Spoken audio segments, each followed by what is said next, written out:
For your consideration, Searchlight Pictures presents A Complete Unknown, now nominated for 8 Academy Awards, including Best Actor Timothée Chalamet, Best Supporting Actor Edward Norton, Best Supporting Actress Monica Barbaro, Best Director James Mangold, and Best Picture of the Year. A Complete Unknown enters the American Cinematic Songbook through the mind and music of Bob Dylan, played by Timothée Chalamet, whose embodiment of Dylan's superhuman genius brings electric life to an iconic enigma. Critics hail Chalamet delivers the performance of the year.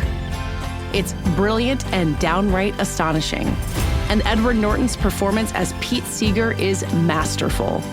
Celebrated as one of AFI and National Board of Review's top 10 films of the year, A Complete Unknown is breathtaking cinema at the highest level. Now playing. Hi, everyone. It has been, to put it mildly, a pretty chaotic past month of award season. It's been the delays related to the LA wildfires and the Emilia Perez scandal that, for now at least, as of this recording, seems to have reached a stopping point, maybe. With final Oscar voting getting ready to start next week, I figured now was a pretty good time to check back in with my friend David Sims, the chief film critic of The Atlantic, about what we want from these Oscars after all this mayhem. What actually deserves to win Best Picture this year or any other year? And then what can Hollywood look back and say about itself once this is all over? David and I are going to get into all of it. I'm Katey Rich, and this is the Prestige Junkie Podcast. David, hello. I'm so glad that you are back. Hello. Thank you for having me. We have not talked on air about this Oscar season at all. We've talked amongst ourselves plenty. Right. We speak with each other frequently enough. Yes. Well, you've been on this podcast before, but that was way back in the summer when Emilia Perez was just a twinkle in our eye, and now look at how far we've come. Publicist's eyes, yes. Oh, yes. When I originally asked you to come on here, you had been kind of fervent that not only did you not personally want Emilia Perez to win Best Picture, but you thought it would be a black mark on the Academy, a disaster. You used some pretty dramatic language for it. I had been ranting at you a lot. It is funny that when we planned this podcast, this podcast appearance, which I think is really just, 2 weeks ago, 10 days ago, something like that. Basically, I was coming on to sort of pitch hey, we need to kind of stop this snowball that is Emilia Perez. Yeah, you were going to be the giant slayer, stepping in to save us from ourselves. Because I think I can make my case now or I can make my case in a second, but just a couple of weeks ago, it did kind of feel like a presumptive front runner. It got the most nominations. It nominally has the most buzz. It was definitely one of those races where you're I don't know, but it did... strike me as the number one choice almost by default. Yeah. Now, maybe not so much. When you're the nominations leader, I don't know, I'd have to go back. I always forget very quickly what the nominations leader was. I know Joker was in its year and nobody thought it was going to win Best Picture. Right. Obviously, if you are a very techie movie and you're the nom leader, then it's a little different because it's oh, well, sure, it racked up a bunch. But Emilia Perez isn't exactly that. And so the fact that it had 13, I know it obviously has a couple songs that'll sort of boost 2 songs, your total. International feature. It kind of juiced the numbers a little bit. Look, all right, I'm looking back. Okay, so last year was Oppenheimer was the nom leader, that won. The year before that, Everything Everywhere was the nom leader, that won. Year before that, the Coda year. Wasn't Coda. It was Power of the Dog, which is sort of the presumptive front runner, I would say. Yeah. The year before that is the weird year, but it was technically Mank. But let's not even worry about that year. God bless Mank, to be clear, pro Mank. And you're right. The year before that was Joker, and that's the Parasite year. So it's sort of if you're gonna win Best Picture without being the nom leader, you're probably going to be a smaller scale film that is critically beloved, right? You need to be the movie everybody loves and feels like they want to rally behind. Green Book, I guess, is the weirdest example. It was the 5th most nominated Best Picture, that. But the Green Book is a really weird example of a lot of things for the Oscars. So, yeah. Well, I had realized, I think before, and again, we should say, we're talking at a point where Emilia Perez, and we'll get into it, is really no longer considered the Best Picture frontrunner. Not for anything that's changed about the movie, but just because of the crazy Carlos Sofia Gascon scandal that went on and on and on. But I realized at a certain point that I think we were thinking of Emilia Perez as Green Book, as the movie that the internet hated. There was, quote, problematic in all these different ways, but it didn't seem to penetrate with the Academy. People just seemed to love it. Audiences loved it. They nominated it for a bunch of stuff. But then I kind of realized that the power that Green Book had was that it was kind of the come from behind. hey, are you satisfied with what your assumed frontrunner is? No? Then vote for this little movie. And that's not what Emilia Perez was at all. In that metaphor, Emilia Perez is Roma. It's like the big Netflix juggernaut. So even before all of this happened, it was like the problematic movie that's also the like juggernaut frontrunner that everyone's kind of sick of. Like you get to this point of the season, people are like, I'm tired of hearing about this. What's the new thing? It didn't have that power going for it. And I think that might have been enough to unseat it, even if all this mess hadn't happened. This Oscar year has been just, and this was my rant, and I still have the rant, has just been kind of uniquely baffling in that there's been a lot of contenders sort of floating up and down over the course of the year. And it's not like Emilia Perez was seen at Cannes as like, well, there's your Best Picture winner, and like, let's sort of clear out. But not like how Oppenheimer was last year, where like by July, everyone was like, well, okay. Not to brag, but I told you in April Oppenheimer was winning Best Picture. And then it came out, and I was like, well, now it's definitely winning Best Picture. Yeah. And boy, was I right. No, you should brag. Huge, I should brag. But as I guess, true award season rolled around and Emilia Perez comes out, it was this very dissonant feeling of the film's available on Netflix. Pretty much everyone can watch it. And every single person I know who's just sort of a civilian, right? Who's just like a movie fan, who's just would watch it and be like, their reaction would range from nonplussed to sort of like angry. Angry, yes. Like confusion. What is this movie? You're telling me this thing is an Oscar contender? All that. Yeah. And then I would hear from Oscar voters, people who are more in that kind of, I hate to paint with a broad brush, but like sort of boomer range. Who are like, that's like the best thing I've ever seen. Oscar voters. I don't think I realized that you had a direct line into. Are they writing anonymous Oscar ballots too? Is that your crowd? Oh yeah. What if I started hawking those? I'll just write them myself. And I don't think I'd ever seen anything like it, because with Green Book, which is sort of, I guess, the most recent example of like a bit of dissonance, right, between what the Oscar was gravitating towards and maybe, right, the sort of general film fan feeling was. That was a movie people enjoyed. I mean, it was an audience award winner at TIFF. Like, it's a crowd-pleasing movie. It didn't actually... Emilia Perez came in second place at the audience award at TIFF. It is worth saying audiences in the real world have liked Emilia Perez. Yeah. Yeah. And I guess... Look, Katey, I don't know what to tell you. I've spent this whole time, and I watched the movie, and I like Jacques Audiard. I've interviewed the man. I've spoken up for a lot of his movie. I've been sticking up for the Sisters Brothers for like 6 years. I was a Sisters Brothers fan. I mean, that truly lost to time, that one. But I mean, that was just 2 films ago for him.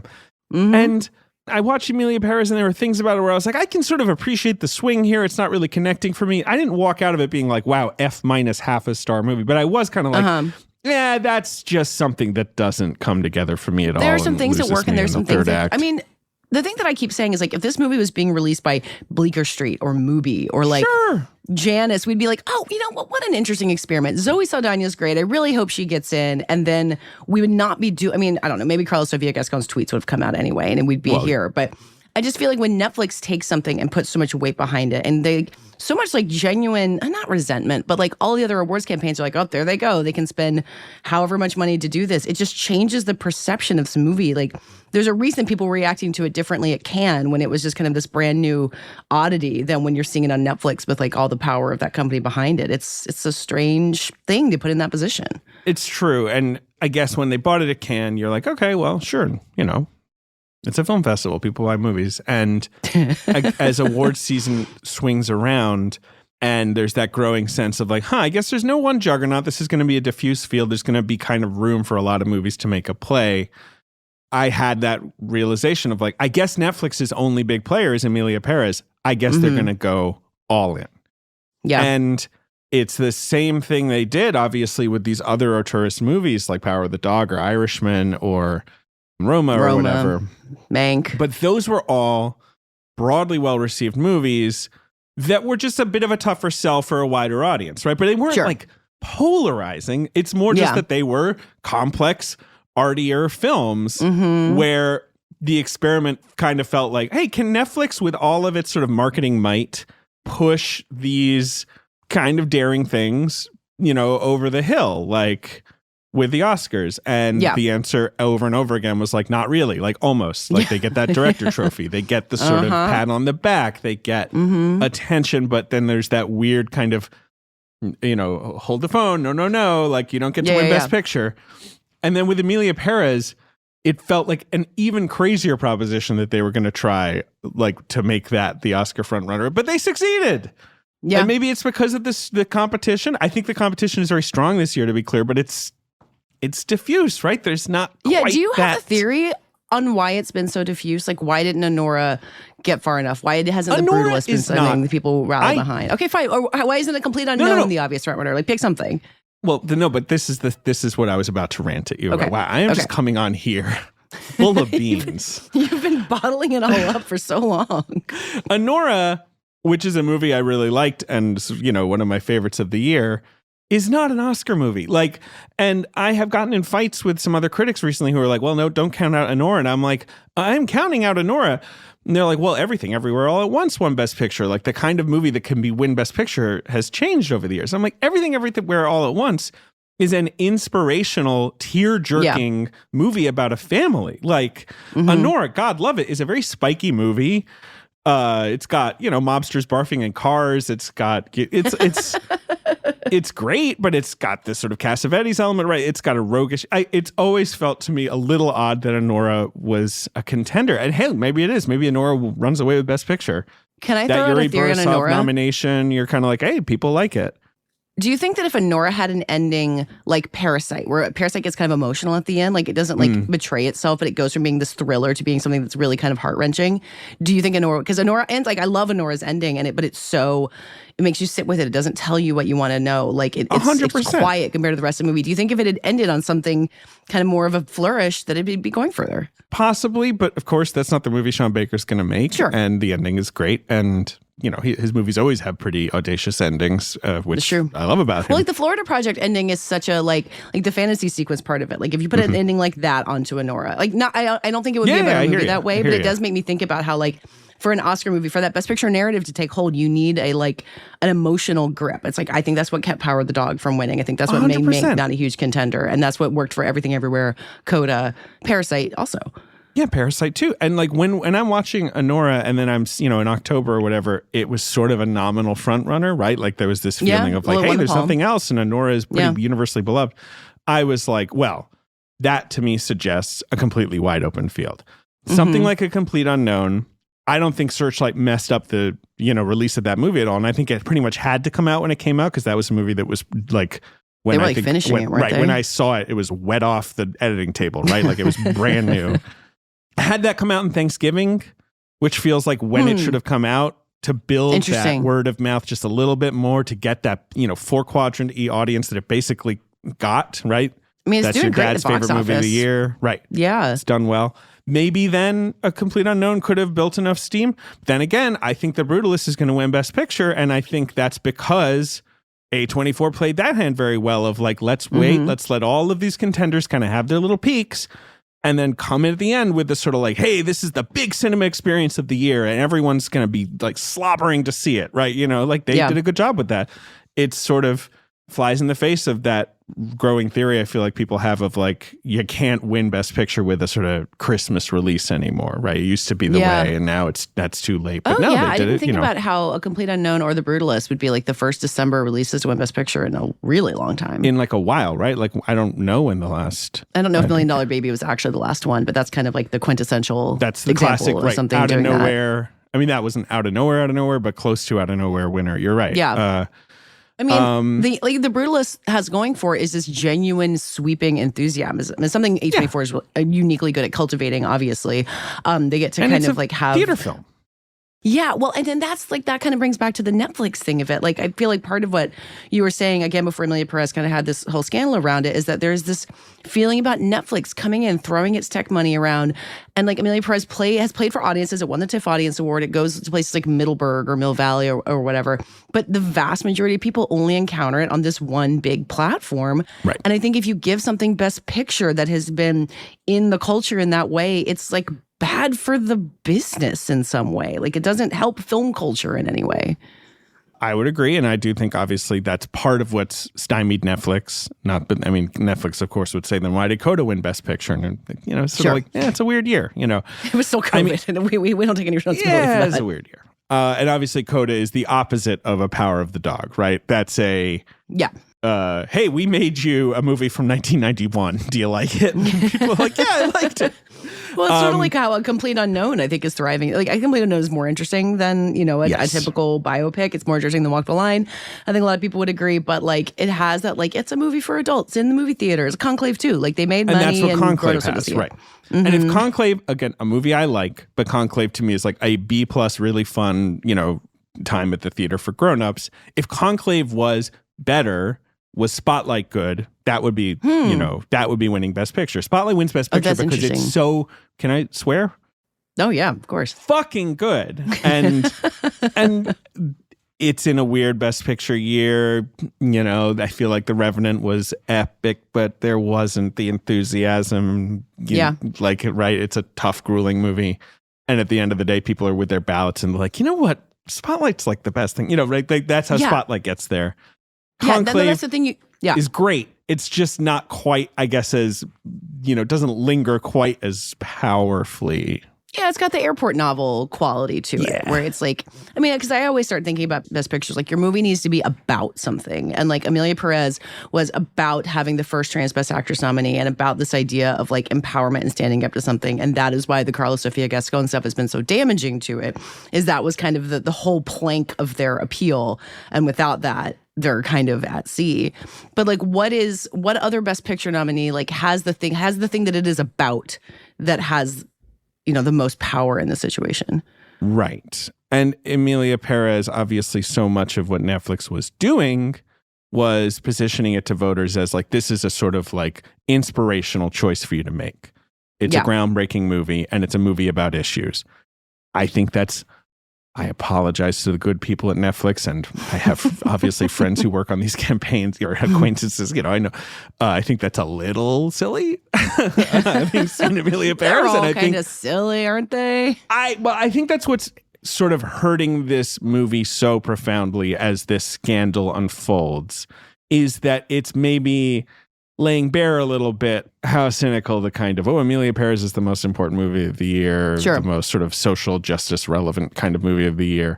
It's just, you're hearing from Jacques Audiard nothing as bad as these tweets, but some slightly glib assessments of the setting and the actors he's using. The Spanish language. Yeah. Where it just kind of screams the movie made a bit of a grab for relevance rather than the movie was from the heart. And, we're not watching The Killing Fields here or something where it's we need you to understand the gravity of something that happened in real life. Yeah. Emilia Perez is more that's a backdrop for a really gonzo sort of, story that we want to tell. But it's a backdrop. This is not, this is not a real excavation of the situation with drug cartel murders. Yeah. Well, and our friend Richard Lawson wrote a thing at Vanity Fair about kind of the hollowness of the Carlos Sofia Gascon campaign in general. Did you read this piece that he wrote? Yes. Just the idea that in general, they treated her as a symbol more than a fully fleshed out human being. And so when she turns out 100%. To be a person with unusually bad opinions, I would say, I don't think this is something that could happen to anybody, but it just kind of revealed the hollowness of it. It's you can't stand in for something. And it's so tough, right? Because I feel with the Oscars are so often he's the first Black sole screenwriter to receive an Oscar nomination, and you celebrate these wins and think, oh God, I can't believe it took so long to get here. But also it hollows people out. It makes them stand in for just one thing in particular. And when it's a movie like Emilia Perez doing it, which you were saying, it doesn't have really any of that on its mind, it's so fragile and so prone to fall apart. I agree with that completely. The other sort of argument I was going to make, and I will still make, was simply the Oscars every year are in existential crisis. This year, I feel has been a slightly less existential crisis-y year, just because I guess last year Oppenheimer won and the show went well. Nobody got slapped. None of the wrong names were read. The ratings went up a little bit and everyone was kind of phew, that was fine. Mm-hmm. And then this year they're why don't we hire Conan O'Brien to do the show? And everyone's great choice. He's a comedian who's good at hosting award shows. He can stand on a stage and tell jokes and not cause trouble.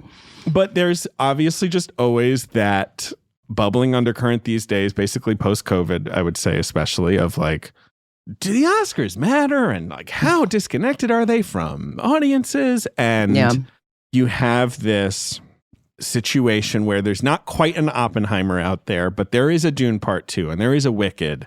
Sure. And there's even a Conclave or a Complete Unknown. You know, there are movies that audiences have responded to very obviously as theatrical releases, as celebrations of cinema and all that.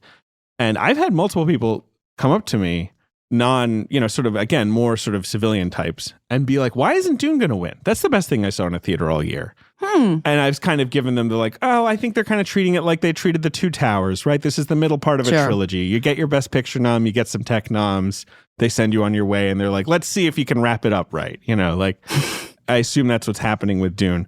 But I do feel like that's going to be the case on Dune at all, because everyone says Dune Part 3 is going to be insane. Well, having read Dune Messiah, it will be hard to make there's not going to be like bowing to hobbits moment in Dune Messiah. But like, I do think audiences tuning into the Academy Awards and watching Emilia Perez win like 8 or 9 trophies, which was like a possibility, might have come away a little baffled between, some people would have been like, well, I watched that and I don't know, man. And others would have been like, what is that? What is that? It wasn't in theaters. And it wasn't like a major player on Netflix, right? People are watching Carry On Netflix. They're not watching Emilia Perez in the same numbers. Is it too late to get Carry On in there? Like, I guess that's a 2025 release. So no, it's 2024. I think Carry On was 2024. Okay. In my opinion, Carry On could have been better, but I was happy to enjoy it, to watch it and enjoy it. Yeah.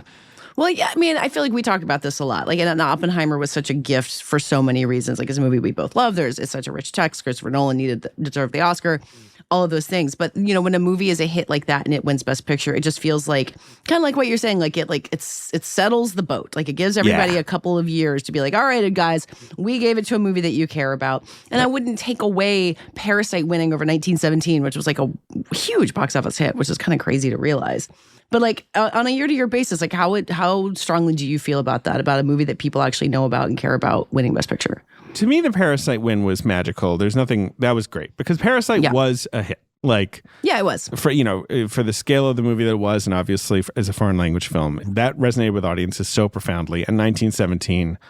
Well, who cares? Come on, get out of here. No, I mean, that's like 1917 made more money than Parasite, but like it matters less than Parasite in every possible way. And like that's one of those classic, you look back at that Oscar lineup and you're like, Parasite probably is the most remembered movie of this lineup, maybe, but then the other two most remembered movies of this lineup are Once Upon a Time in Hollywood and Little Women. Like, often the Oscars will give pats on the back to movies that even at the moment, you're kind of like, well, that one's going to linger. That one's staying in the culture, and that one's not. The Oscars aren't the best at making those choices.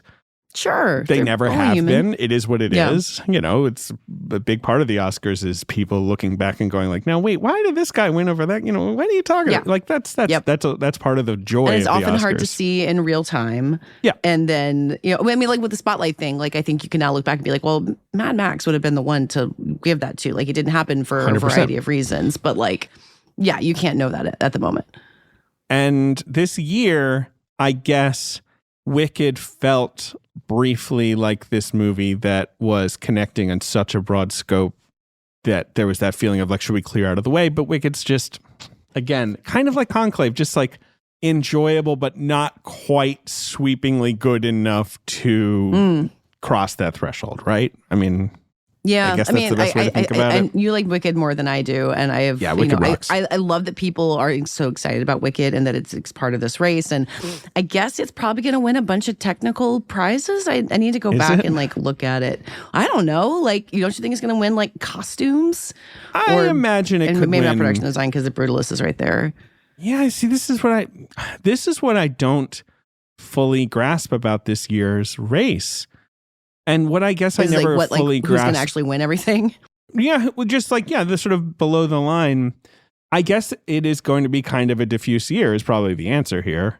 Yeah. But you're right. Yeah, there's probably not going to be like a Dune winning movie. 6 Oscars.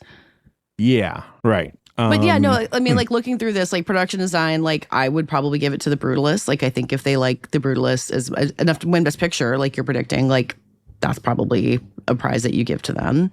Like, does Wicked win Best Sound, or does it go to one of the other musicals, or does it go to Dune? Like, yeah, I don't think it's hard to kind of wrap your head around a bunch of these.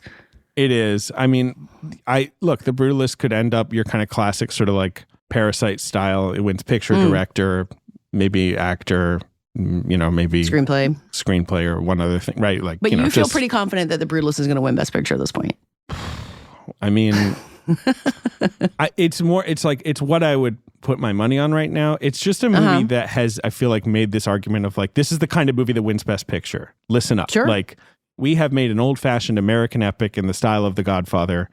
So what are we debating here? The Brutalist. But we've also made it for under $10 million independently, like through this like one like person pushing a boulder up a hill for 7 years. So it's kind of got it's got a narrative, image of a studio movie, but also the independent thing to it. But it's also like, I mean, it's divisive in its own way too. Like, I love The Brutalist, and then you get in fights about the second half, and I'm like, I can't tell you guys you're wrong for not liking the second half, but like, I wonder how much of a cap that puts on what it can do with the kind of the broad voting base of the Academy. I do too, but obviously Best Picture is this weird thing of a preferential ballot where you just kind of have to get enough. And it's do you not imagine like I'm Conclave number 1 voters having Brutalist at number 2 and kind of it falling out from there? I'm sorry. Who the fuck is putting Conclave at number 1? The whole thing with Conclave is probably like it's a fixed number 4 for everyone or whatever, right? Like everyone likes Conclave. That could win Best Conclave Picture, was though. fun. I assume Conclave has no shot at Best Picture. The lack of Edward Berger kind of suggested to me like, and also like you're talking about narrative, right? The Brutalist. Brady Corbay's tried to make this for years. He put it together, with Band-Aids and, pipe cleaners and all that, right? What a crazy tax achievement. Credits. Right. And like something like The Substance, even Wicked, where it's like, it took 20 years to bring Wicked to the big screen. Sure. Like Conclave, what's the story there? It's like, I don't know, this book was good and we got some good actors in the room, put some robes on them. Bob's your uncle.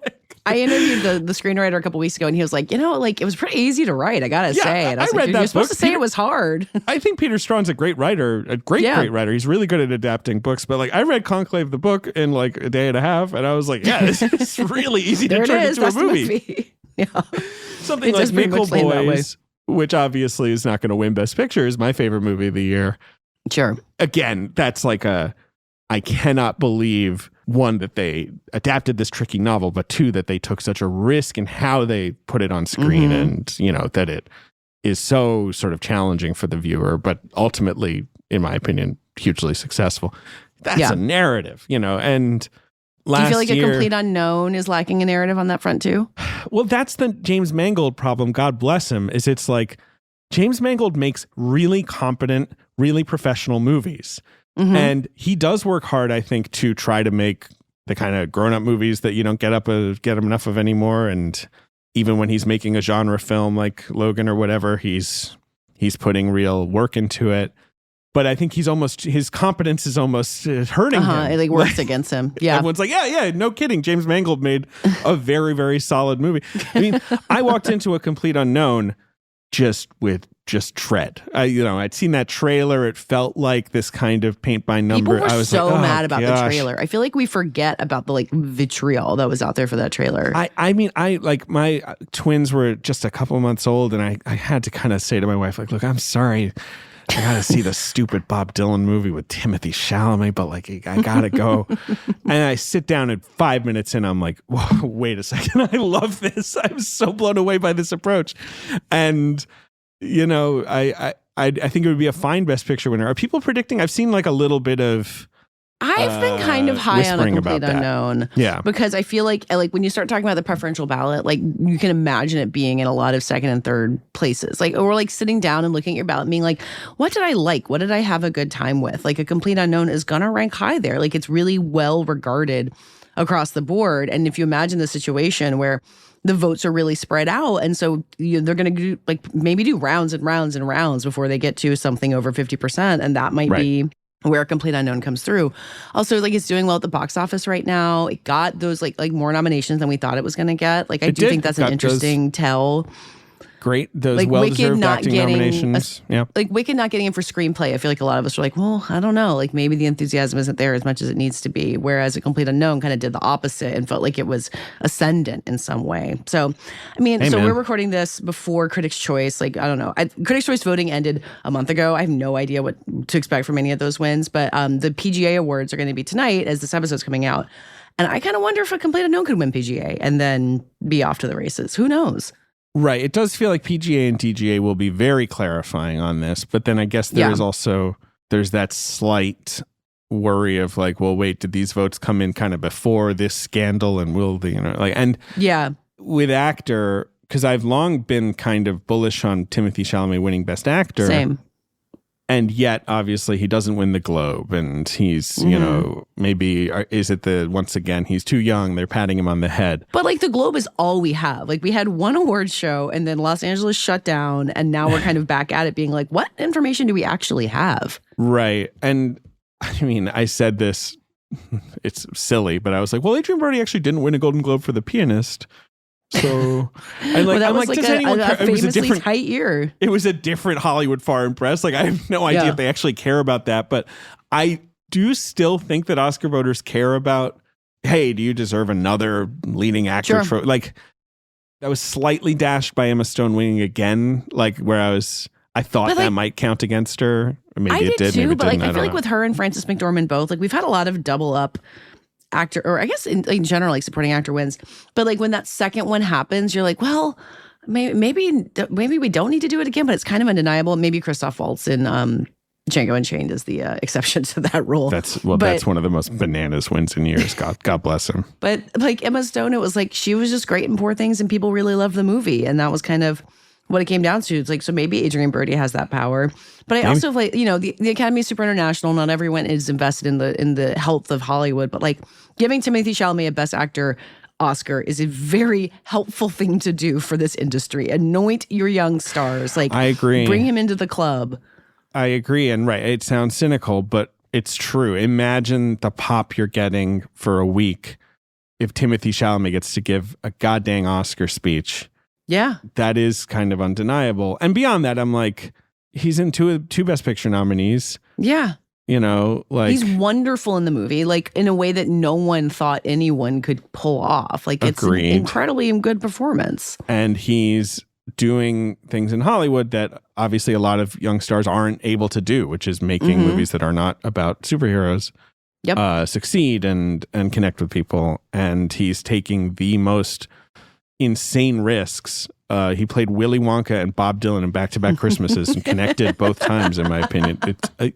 It's not what someone would tell you to do, I feel like. I mean, God bless Doesn't him. he have a Christmas movie coming? Isn't Marty Supreme also coming out at Christmas with his ping pong movie? That seems like the boldest choice yet. But so like Timothée Chalamet Christmas movies that like you really never know what it's going to be. Like that would be a great tradition to have going for us. Yeah.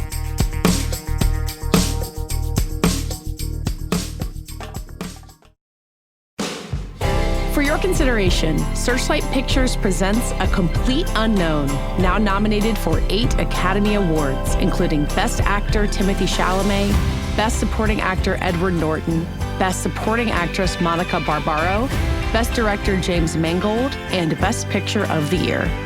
A Complete Unknown enters the American Cinematic Songbook through the mind and music of Bob Dylan, played by Timothée Chalamet, whose embodiment of Dylan's superhuman genius brings electric life to an iconic enigma. Critics hail Chalamet delivers the performance of the year. It's brilliant and downright astonishing. And Edward Norton's performance as Pete Seeger is masterful.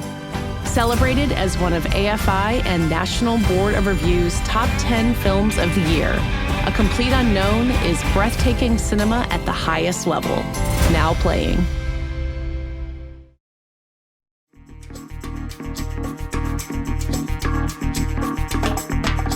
I mean, if Timothée Chalamet wins Best Actor and like anoints the next generation of Hollywood, and Demi Moore wins Best Actress, which I still think is going to happen. Like, I don't know, maybe we should talk about the Best Actress race because it's been the most directly affected by all the Carlos stuff. But I still feel like it's going to be Demi Moore. And like, that's kind of like a redemption tour thing, like make up for the mistakes of past Hollywood. Like, that's a good combo. Like those are two good narratives that you want the industry to be able to get behind in a single Oscar ceremony. I would agree. I think, and let's say Zoe wins still and Kieran Culkin wins. That's a lovely foursome to be taking that sort of picture with all the trophies at the end of the night. To me seems bulletproof. Is that wrong? I think there's the I don't think anyone thought Carla was going to win. No. Fernando Torres getting that surprise nomination, and I'm Still Here getting the surprise Best Picture nomination. You're like, okay, like, are people really excited about this movie in some way?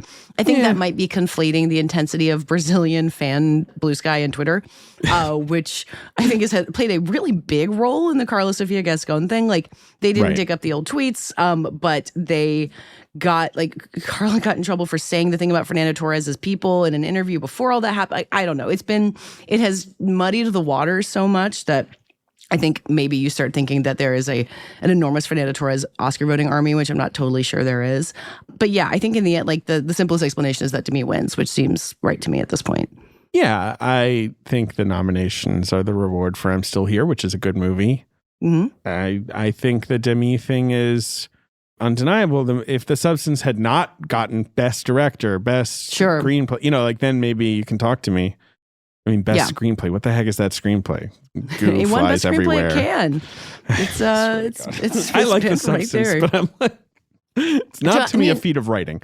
But I feel like we maybe should have done this in the beginning. Like, just we can keep talking about Carla Sofia Gascon obliquely, but sure. She, like, her Best Actress chances are shattered, as we can say. But like, how much do you think she specifically is going to impact all of the rest of the races that it's in? Like, Best Picture we talked about, but like, it doesn't really have anything to do with Zoe Saldana. I think she's going to navigate that. Is it not going to win Best Song because the actress said something bad? Like, how much of the blast radius do you think is going to happen there? I guess it'll win Best Song because that's a pretty light field. If it doesn't win Best Song, though, what if Diane Warren wins Best Song? This is the theory. That song is not very good. God bless Diane Warren. If Emilia Perez is radioactive, like, who do you go to in third place? It might be Diane Warren. Just putting it out there. She could finally win. I'm all for it. That sounds great. I do think, to me, the real question is, does it win Best Foreign Film, Best International Feature? Mm-hmm. Because that's a good question about the power of I'm Still Here. Right. That's a world where you could see I'm Still Here scooping up a slightly surprising trophy, like the year that Amelie lost or whatever. That thing can happen of, like, a foreign film will peak, and then by the time the actual winning voting is happening, people are like, oh, who cares? Who cares about Amelie? Well, and I think, like, this is a question of, like, if you're an Oscar voter and you see Emilia Perez on your ballot, are you going to say, like, oh, I don't want anything to do with that? Look, or are you going to, like, stick with the love you had for it? There's genuine passion for that film that has baffled me for 9 months or whatever, but it exists. And I can't discount that. And Lord knows we end up with a year where it actually does sweep the Oscars and more fool me. Like, it can happen. I do think its support was not sweeping. Like this, like I said, it's a weird, diffuse race. And two, there is a weird kind of shattering of the deck of cards, the house of cards they built here by taking the lead actor, like taking the whole sort of message of the awards campaign out. I don't know. Yeah. I don't know. What's the best for, like, in posterity or history, or just for, like, getting through all of this meth unscathed? Like, what's the best outcome for these Oscars? Like, is the Brutalist winning the one that, like, we'll feel the best about in 10 years? That's a good question. Probably, right? I mean, like, Nickel Boys would be fascinating. About, like, Honora, Brutalist, Complete Unknown, Conclave, Perez, right? Like, I assume the other five we don't think of as potential winners at all. I still have not given up on Wicked as having Best Picture potential. I think it is Weekend, but okay, all right. I see you. If it wins PGA, we'll talk again. I guess so. I think The Brutalist is probably your most sort of remembered totemic kind of thing of those five. I think so. I think Sean Baker will continue to make the movies he makes and is going to have a great long career. I think the same with Brady Corbet. Like, I think Brady Corbet winning Best Picture is not going to change one thing about what he's going to do next, which is fascinating. Whereas Edward Berger, I'm not sure if he, if he puts any sauce on it, is going to have a long career making B+, Euro He's the movies. German James Mangold. They make really good, competent movies that people want to be in. I mean, I despised All Quiet on the Western Front, but I don't think he has. I mean, I think it's like the production value of it was fairly strong. Like he's a good filmmaker. He's got a movie coming out with Netflix this year. Lord. The Ballad of a Small Player with Colin Farrell. Now do I have your interest? That's right. I knew he was doing a movie with Colin. Tilda Swinton's in it. It's about a high-stakes gambler laying low in Macau who encounters a kindred spirit who might just hold the key to his salvation. It sounds like that movie's going to get 6 Oscar nominations next year, honestly. For Netflix, after this rough ride they've had. But Netflix is always going to have the sort of uphill challenge that it's had this year of, hey, I wish I could see your movie in a theater. Like, Train Dreams at Sundance this year, it's the classic. It gets bought and everyone's like, oh, good for Train Dreams. Like, I really like that. It's on Netflix, huh? Okay. Well, yeah, I really hope it gets to be in theaters. Like, it's don't not know even what a to total, make of that acquisition. Yeah. I mean, that movie is all visuals. Like I would love to see it in a theater. That's all. Yeah. Well, yeah. I mean, I think you and I both saw it at home because it was virtual Sundance. So I guess we had the experience that everyone else will have when they see Train Dreams on Netflix. But I mean, maybe this is a place to wrap it up. Like, I think Netflix is out of the Best Picture hunt at this point. Like, again, this is maybe the closest they've come. Like, maybe Power of the Dog was a little bit closer. Like, are they going to keep going? Like, does the new Netflix regime want to keep trying to spend however much money they spend on Emilia Perez? Like, I kind of wonder if this is the inflection point where it's, less firepower next time around. I think we already hit that inflection point a couple years ago where it went from after Netflix, Power of the Dog, maybe? Right, where it went from Netflix is sending me 80 metric tons of swag for their 6 like big award season contenders, right? Yeah. And Netflix will still be in the field and they're still going to make a couple prestige movies a year, but there's really just going to be the one kind of Oscar campaign for them every year.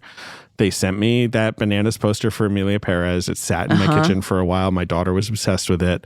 Eventually I had to just get it out of there because she kept looking at it.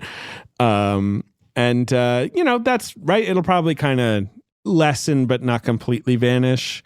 The prestige is worth it at a smaller scale, is my guess. Well, this year, they could have had Oscar nominees, A Piano Lesson, Will and Harper, and Daughters, and none of those got anywhere because it all went behind Emilia Perez. So now what are they left with?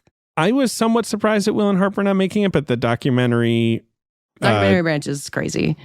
Crazy, snooty, and snooty in a way that I sometimes sort of appreciate. And I think that movie ended up being a little too celeb for them, is my guess. Yeah, I mean, they're rallying behind No Other Land, which I think is pretty indisputable. Right. But Daughters is a tremendous documentary that they picked up and is incredibly moving, and it just kind of went nowhere. Piano Lesson, I understand why it was not people were not the most enthusiastic about it. I think it has, Emilia Perez had more enthusiasm for what it's worth, but it could have gone further if it didn't have something else overshadowing it. I liked Piano Lesson more than Emilia Perez, and I think the project of filming August Wilson's plays and having a sort of filmed repository of them for a wide audience is an incredibly worthy one. I saw that production on Broadway and I liked what I saw there a little bit more than the film version, but I still like the film version. Yeah, I don't know. It wasn't. I think Malcolm Washington is a real talent. I'm very interested to see. Back to The Piano Lesson, which got 0 Oscar nominations, but I didn't get that supporting actor. I did think it was going to get there. Yeah. Yeah. I mean, it's an interesting question of Netflix still is setting the tone of Oscar season over and over again, which again I think is something that people on other campaigns and other studios are like, oh my God, come on. And so that's where the schadenfreude of the Emilia Perez dust up comes from. And I think they still have that power. It's just going to be interesting to see how they choose to use it going forward. And if A24 wins Best Picture this year for the third time in a decade, that might be the most of anybody. They might. I would assume so. Yeah. And they do it with almost no FYC advertising and with really careful vibes management, basically. That could really change how people approach these campaigns going forward. Universal has 2 wins in the last 10 years, right? Universal has Green Book and Oppenheimer. Searchlight has Nomadland and Shape of Water. And A24 has 3 wins: Moonlight, I mean, assuming Brutalist, right? It has Moonlight currently and Everything Everywhere. And, I mean, it would make sense. Like A24 is kind of the dominant force of, prestige film right now. So it would kind of make sense for them. Road win another Best Picture as they did for Spotlight. People forget. Bring them back in there. I mean, like at this point, like A24 has kind of set the model that's let Mubi and Neon kind of thrive in their wake. So, it would make sense for them to win and to kind of have that crown and then, kind of see what the next 10 years would hold. Look, I feel like we came of age in obviously the sort of Miramax era of you can win Best Picture by, kind of doing this full court press. And then we saw the sort of DreamWorksy, you launch your movie out of TIFF, we saw that formula play out over and over again. And then the model started to shift as the macro culture started to bleed away, and the last 10 years have been a little more, this is so corny, but like Moneyball-y. That's what A24 and Neon and Mubi and whatever, that's what they're doing. Yeah. It's not just like use your resources wisely. It's like take advantage of what tends to be a more diffuse field with 10 nominees and, a lot of varying tastes. And Netflix does, I think, a little bit more of the old fashioned, like, full court press. We are going nuts. We are throwing so much money at this. We are holding as many events as we can. Roma logo on it. Right.